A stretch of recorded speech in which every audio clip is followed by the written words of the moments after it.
हाय, साधी सोपी आणि उपासाची रेसिपी, साबुदाण्याचा डोसा आणि बटाट्याची चटणी. चला तर साधी सांगते. साबुदाणा घेतला 1 वाटी, त्याला छान खमंग भाजून घ्यायचं.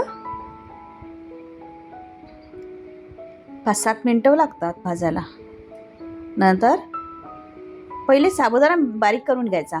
ॲक्च्युली गडबडीमध्ये मी हे सारण टाकलं त्याच्यामध्ये, नंतर साबुदाणा टाकला, त्यामुळे लवकर बारीक झालं नाही. तर तुम्ही पहिले साबुदाणा बारीक करून घ्या. मी नेहमी बारीक साबुदाणा करते. नंतर बटाटा टाकते, मिरची, आलं आणि जिरे हे मिक्सरला फिरून घ्यायचं. त्याच्यामध्ये मीठ टाकूयात.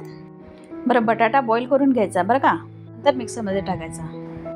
याला छान मिक्स करून घेऊयात.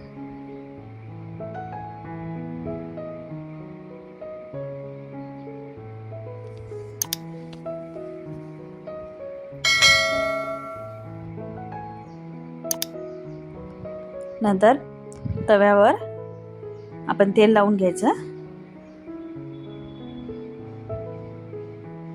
त्याच्यावर आपण केलेलं सारण टाकायचं.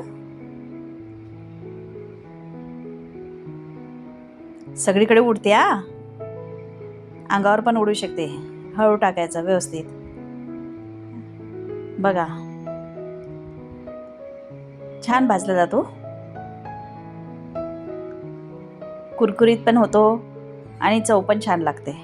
करून बघा.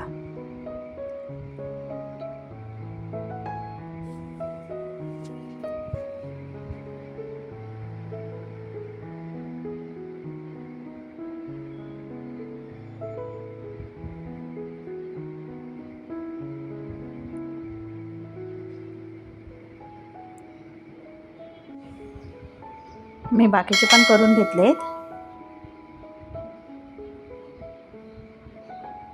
तवा थंड झाल्यानंतरही टाकलं ना तरी चालेल, म्हणजे अंगावर कमी उडते.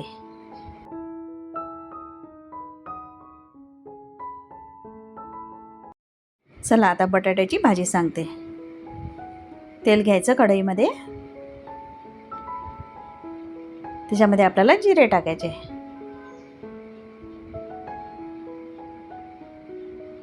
आता आलं आणि मिरची, बटाटा आणि उपवासाचं मीठ.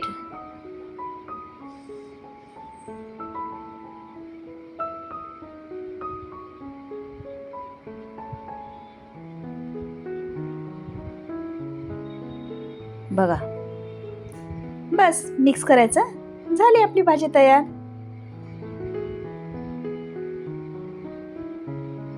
या खायला. माझी रेसिपी आवडल्यास लाईक करा, शेअर करा, कमेंट करा, सबस्क्राईब करा. आणि हां, तुम्ही केल्यानंतर मला नक्की सांगा की कशी झाली.